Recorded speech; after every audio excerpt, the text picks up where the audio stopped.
This is Update-1, the podcast of the National Press Club in Washington, D.C. Update-1 provides a forum for listeners to learn about national and international stories, focusing on journalism and communication issues, news, and politics. Now, the latest edition of Update-1.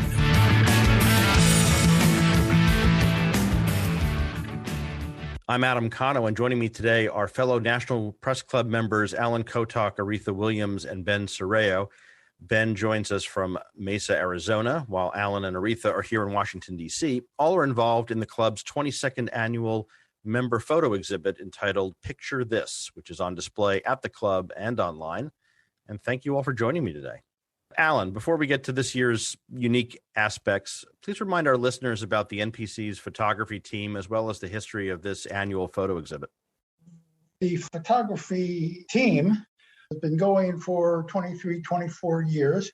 It's a professional interest group in the National Press Club, focusing on photojournalism. And we meet periodically every few weeks and hear from photographers and the work they're doing. We also hear from experts talking about the art and craft of photography and topics like technology and economics affecting photography. The exhibit itself is the photography team's signature event of the year, and that's been going for 22 years. We're returning it this year to the 13th floor lobby of the Press Club where it all started out. That's great. And we'll talk a little bit about the display both in the club and online in a minute. But this year's exhibit has, I think, 151 images from 39 club members. Yes. Just how does that compare with past exhibits? It's about the same as what we had 2 years ago, which was the last time we had an exhibit on site. The last time we had also both print photographs and digital images. The important thing about the exhibit is that it is an exhibit and not a contest. Why that's important is because you get entries that reflect what people are working on right now. And as a result, the photos and images you see on display are a little bit more edgy and a little bit more experimental than what you would see if we were holding a contest. We'll definitely talk about a couple of those different exhibitors in a minute. Yes. But the exhibit that's on display this year, it's at the National Press Club lobby, as you said, on the 13th floor of the National Press Building through September 30th. It's also being hosted on your website, I know. I'll read off the URL. It's a bit long, so we'll make sure it's in the body of the post as well. https://technewslit.com/NPC/photoex 2021/index.html. Tell me a little bit about how you've adapted to this more hybrid display of both having the in-person exhibit at the club as well as the online version. For the sake of the listeners here to the podcast, if it's okay, I'd like to give them an easier way to get to the exhibit catalog. Go to technewslit.com. That's the website of my digital publishing company, technewslit.com, and scroll down and you'll see the link to the exhibit catalog. The real adaptation to the pandemic happened last year. Last year, we had to go all electronic. We couldn't hold the exhibit in the lobby of the Press Club for obvious reasons. So that's why the format you see of the exhibit catalog enables you to go to a particular photographer and see his or her entries, or scroll through one participant at a time. Ben, let me turn to you. Your work includes a number of sweeping panoramic nature images. Why did you choose that direction, and especially the subject of nature, for this year in this work? Well, there's a major change, I think, in 2020 with COVID. And I found myself not being able to go out, get on a plane, get on a train, and take some photographs. In fact, everyone that I knew was sort of either stuck in their apartments or holed up in their homes somewhere and not being able to go anywhere. And I was sort of fortunate because I hate to say I live out here in Mesa, Arizona. So I'm pretty far away from the nearest towns and a lot of people. So it was easy to get in my car and to take what I call off-grid photographs and come back and share them with people who I knew who couldn't get out of their homes, couldn't make trips outdoors because it just wasn't possible at the time. People were not vaccinated yet. Many listeners will be familiar with the idea of taking a panoramic photo on their smartphone, but your interest in this format really predates the smartphone, right? Oh, yeah. I was making panoramic images at NASA's Johnson and Kennedy Space Centers. Saturn V rockets are a football field a bit longer. So to have a panoramic camera that can actually document their rocketry was important when doing a project called the New Frontier Revisited, America's Early Space Program for NASA. I can certainly see why that panoramic format would be helpful for something like a rocket, especially before it's turned vertical for launch. But tell me how that format is good for storytelling in other ways. Panoramic images sort of do not help tell the human story as well as we would think, because it makes people look very small. And so in this case, if you look at the images quite carefully, you can actually see people in the distance, they're there, but very, very small. So the panoramic images are not necessarily flattering to people, but they do give us a great idea of the surrounding area, the landscape that we live in. You talk about distance. There's a bit of a distance between you and the National Press Club. You're based in Mesa. So what attracted you to the club? I understand you're a fairly new member. Actually, I lived and worked in New York City for 20 years and had clients who actually gave presentations at the National Press Club when I worked in New York City. So I knew of the National Press Club. And I also feel that over the years, electronic media and electronic journalism has taken a firm hold in the past maybe about 10 to 15 years. So I thought it was a good thing to join the National Press Club because I think you're doing some really interesting work in this area. Let me turn to you, Aretha. 3 of the 4 photos that you have on display have gone through what looks like fairly painstaking retouching and colorizing and other editing techniques. So tell me what drives your artistic approach. I think when we think about news, we tend to draw a distinction between what's documentary and what's news and what's art.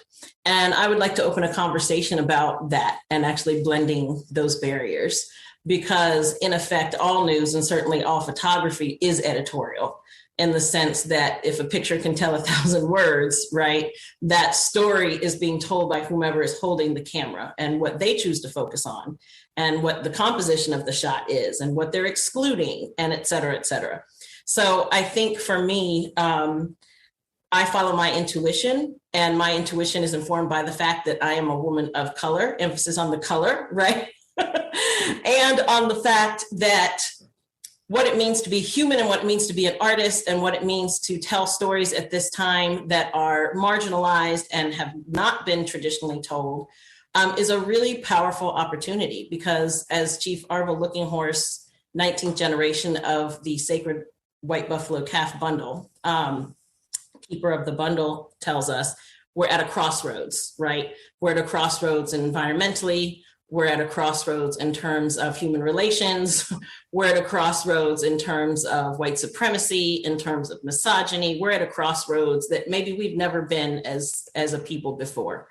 And so I think my role is to follow my intuition and point the camera in places that can inform the story of how we are going to make it through this very dangerous time in human history. And that ultimately means we have to have new voices, new visions, new ways of seeing.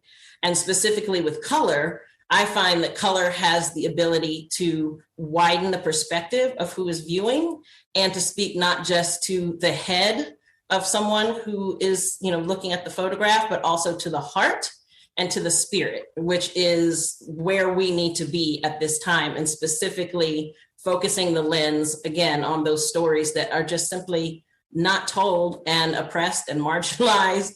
And there's so much beauty and hope and promise. And color, for me, just helps to highlight all of that and to bring out and point the way forward. Three of those photos in particular, one of Vice President Harris, one of a black child in Charlottesville, Virginia, and then a man at an indigenous rights rally. So these all speak to topics of the time. And you've talked about the importance of color as a way to sort of enhance and bring to light literally, those issues. Yeah. It's a very editorial approach. So in terms of helping people perhaps gain a new perspective and perhaps amplify their voice, where do you see these photos driving people from a behavioral perspective? Well, I would certainly hope again that they would feel some sort of awakening when they look at my photographs. So we can see through the photograph of Vice President Harris, for example, that this is a very special moment in history, right? We have a woman of color, a Black woman, an Indian woman, an Asian woman in the White House. And that deserves more, I think, than kind of a stark portrait. That deserves a portrait of the energetic effects of that, right? And of what she brings just across the spectrum in terms of promise and the breaking of a new dawn. And so you'll see that kind of represented in that photograph. And I would hope, again, that when people view my work, they see, oh, okay, there might have been something that I have not spent enough time looking at. There may be communities that have been left out of the news. There may be ways forward that have not been highlighted, and look at the beauty that can happen when you immerse yourselves in these really humanitarian questions. And when you specifically, mine the lost treasure of people of color and Indigenous people, Black people, and the voices who truly can help us, again, point the way forward to a better future. Your fourth photo is unfortunately quite the opposite in terms of what it represents and how it's portrayed. It's a very stark image, and it has none of the retouching of the other three. It shows 5 heavily armed, yet totally anonymous law enforcement officers standing on guard near the Trump White House. Was the decision to leave this image raw intentional, and what do you want that takeaway to be? Well, again, I follow my intuition, and my intuition is to highlight what is beautiful. Unfortunately, this is one of the ugliest scenes my eyes have ever witnessed in my life, and one of the most terrifying and dangerous scenes I think that this country has ever seen. We saw what happens when you put an aspiring fascist dictator in the White House, right? You get secret police, heavily armed, ready to suppress the voices of people who are calling for a very simple cause, which is for police to stop killing Black people, okay? So when I look at that photograph and when I experienced taking that photograph, I saw a chance to capture a warning, a chance that speaks for itself when you view what it means to bring people from inside the bowels of the prison system and the prison industrial complex who are trained in suppressing riots in the process of mass incarceration, and not trained to respect human rights, not trained necessarily to respect constitutional rights.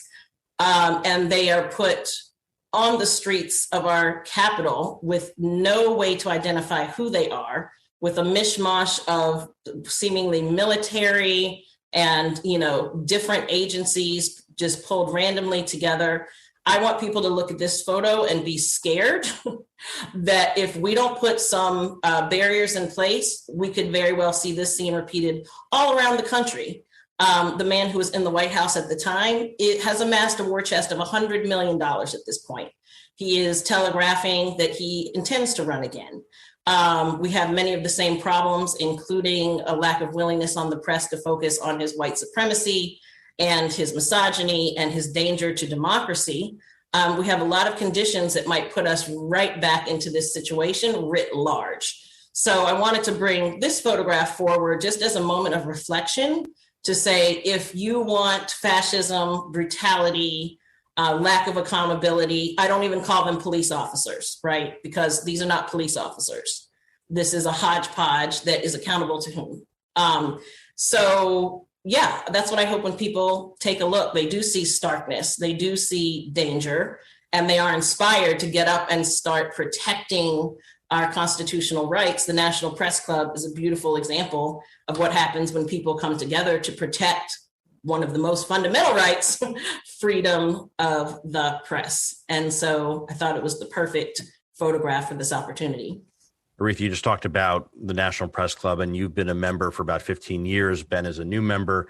I'm guessing that the Press Club and what it stands for is a big reason for why you continue to stay involved.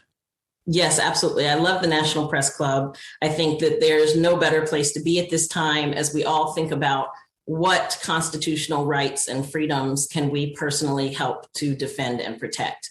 Freedom of the press is absolutely essential, and the Press Club has been and will be a vital part in upholding that right. And so I'm honored to still be a member of the National Press Club.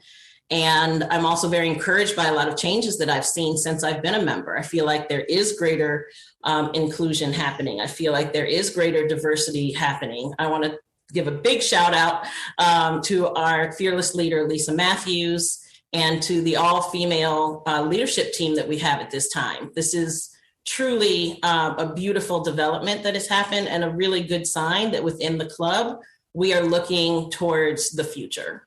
And so I am probably more encouraged than I've ever been, and intend to stay a member for life. It is absolutely a landmark moment.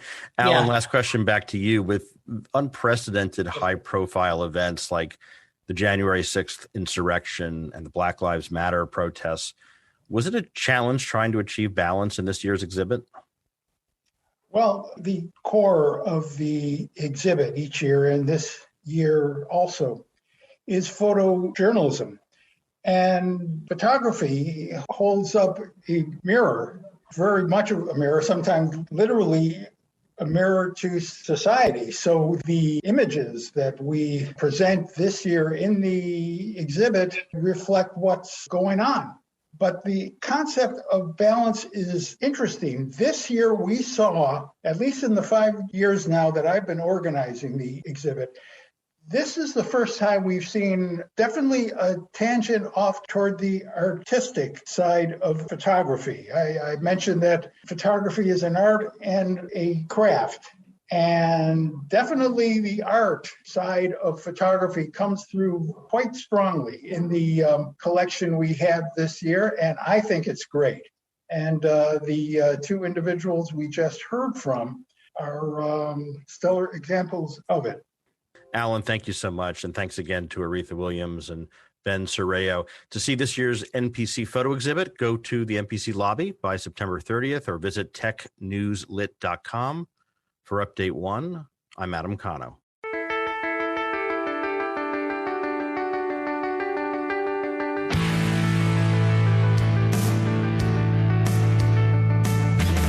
Update-1 is a production of the National Press Club's Broadcast Podcast Committee. You can comment on this podcast or any episode of Update-1 by sending an email to update1podcast. That's update, the number 1 podcast @gmail.com. Thanks for listening to Update-1.